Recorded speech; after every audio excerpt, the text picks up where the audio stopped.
Thanks, everyone. We're back here with Amy Taylor. Now we're going to be talking about sex work activism, which it's kind of interesting how you were saying in Holland that they were having labor laws when it comes to sex work, which I found out a couple of years ago, only in the United States we different sex work and labor laws completely different, while the rest of the world does have sex work under labor laws. Well, they also put together sex work and sex trafficking. It's all the same to them, which means if you're, kidnapped, underage, and forced to do something, they treat it no differently than if you're a full-grown adult conducting your own business, providing a service, which is obviously not just physically, but emotionally needed. And consensual versus trafficking. Yeah. Well, so if we're going to talk about coercion, everyone is coerced to do their job because everybody does their job because they like food and shelter, right? People like money. So, but when the job is sex, it takes a special place, right? So it's intersectional also. It relates to the idea that women sort of get fucked and that when women have sex, they can't possibly be wanting it because women are sort of these saintly creatures that, if they have sex, it's that they give it and reluctantly because we're these little delicate flowers. And if you're sort of a woman who has agency and fucks when she wants, who she wants, how she wants, for the reasons she wants, that you're some sort of weird nymphomaniac, witch, harlot who should be burned at the stake and you're a weirdo. And look, let me tell you, every girl's had a whore phase. Every woman who then becomes a saint and delivers babies and becomes a mom and is taking her kids to preschool and then being PTA president, she fucked a dude on spring break in the bathroom when she was 20 years younger. Everybody did it, but we don't tell our husbands because there's a certain fear of the hoe, the woman who behaves like a man, right? In whether that's in power grabbing ways, she wants to work, she wants to make money, or she wants to fuck like a man. Mm-hmm. There's a real fear of, and I think it speaks to gender fluidity, the same way we have a fear of men who have feminine traits, right? What's wrong with that guy who wants to wear some makeup or wear a skirt or heels? What's wrong with that woman who wants to fuck around and be a player? That's for men. That's not for girls to do, right? What's wrong with that woman who wants money? Why doesn't she just go and stay home and let her man earn and provide for her, right? I think it speaks to gender norms, and we are really uncomfortable with that's what upsets the apple cart. Societies are easier to govern and control if we know what to expect. Mm-hmm. And so, yeah, you have women running around doing what we want. Well, we got to burn them because that can't happen, right? You can't. I mean... It threatens the toxic masculinity that's out there, which was a very weird term when it first came out. Sorry, go ahead. No, I agree with you. And also toxic femininity, that women have to be a certain way and that only certain types of women are acceptable. I think gender roles are all toxic. Do what you want. Fuck who you want. Wear what you want. But then we'd have to be a lot more tolerant, right? And people are scared of that. I don't know what's so scary. But it is to people, right? When we see something weird, we don't like it, right? We just, what is that? Well, I'm sorry. No, please. We've heard the rise of the term feminist porn, and before I started getting educated in all this, my thought was what I think of a feminist because it was on the news, and your parents told you, which was a very angry lesbian. And, that was the classic, and still so many Americans hear that. And nowadays... once you get past that, it has nothing to do with putting down men. It's not men hating dykes. It's just women having power. And still people are threatened by that. Yeah, I had a client who said, if women have their own money, what will they need us men for? And that just about broke my heart. Oh, I can imagine. So scary and does he really think women don't like him? He's lovely and funny and brilliant and cute. And I wanted to grab him and say, there's so much else you bring to the table besides all money. And yeah, you have that and that's cool.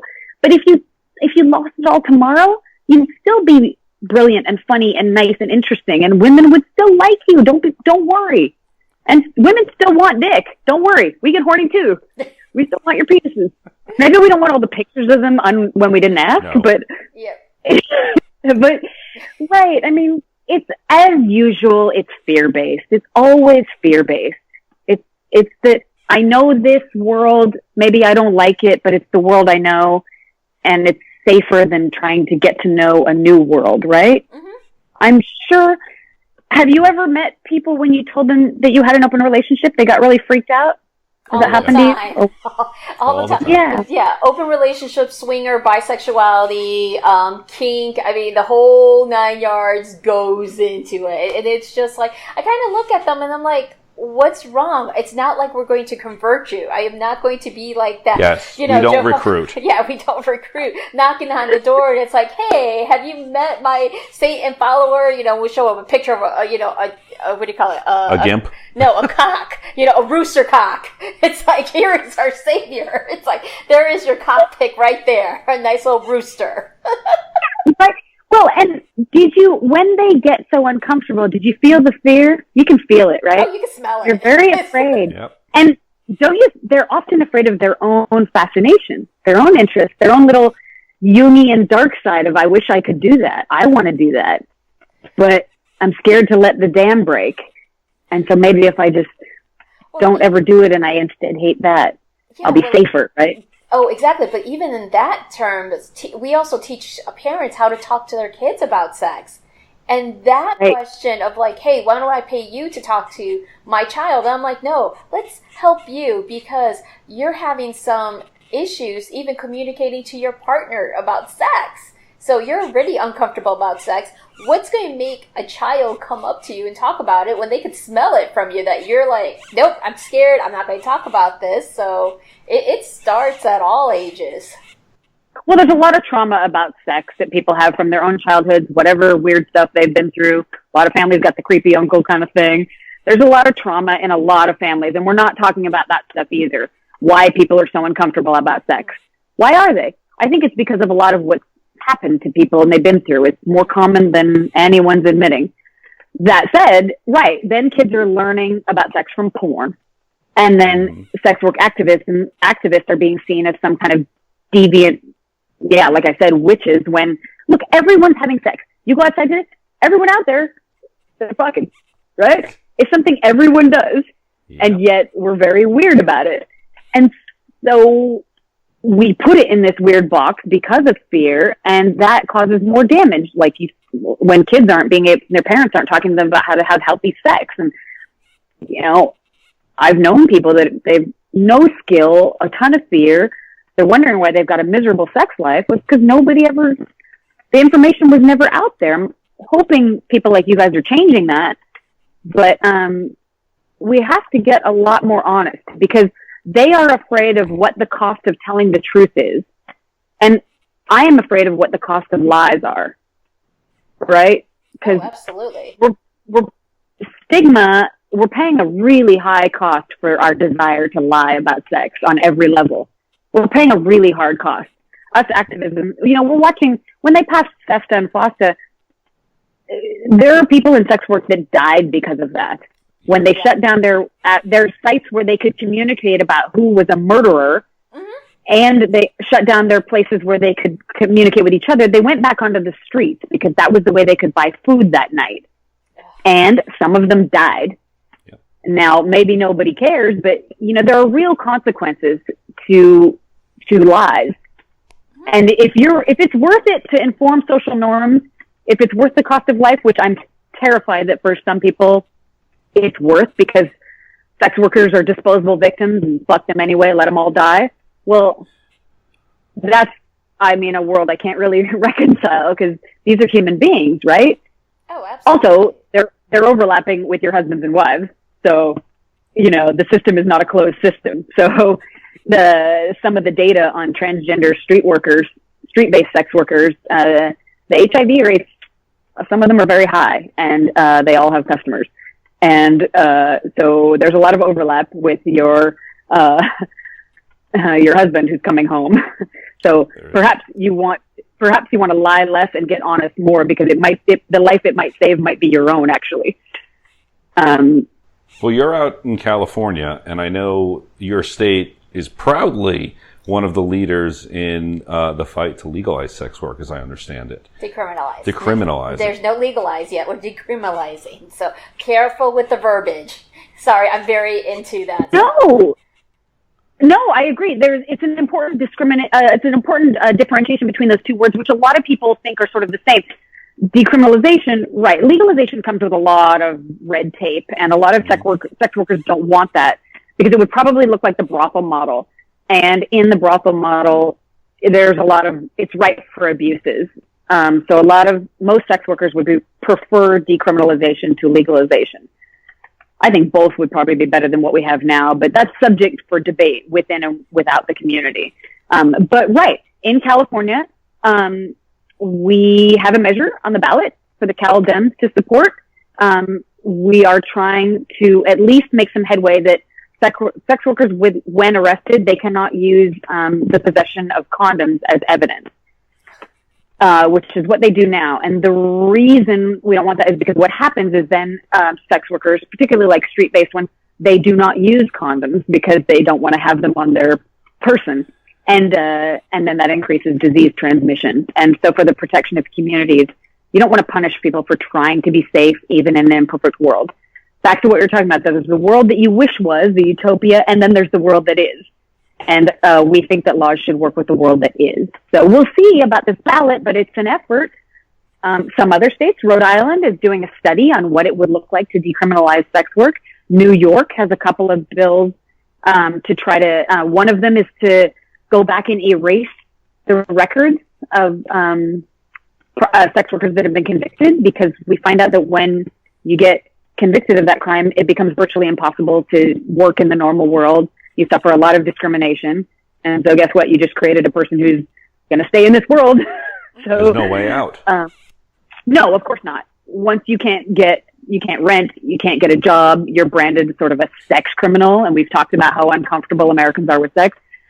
You are going to be pariahed, basically. So, your life is going to be very difficult. And so what are you probably going to do? You're probably just going to stay in sex work and try to survive that way. So if you really want to minimize the harm done by sex work, then you have to address that issue. So we'll see what happens in the state of New York. So I'm proud of them for being so progressive and at least trying. So a couple of presidential candidates, potentials, have come out saying that we should really look at decriminalization as a real solution. We've got, as we talked about, other countries that have got some pretty smart methods and different ways to maybe do it better.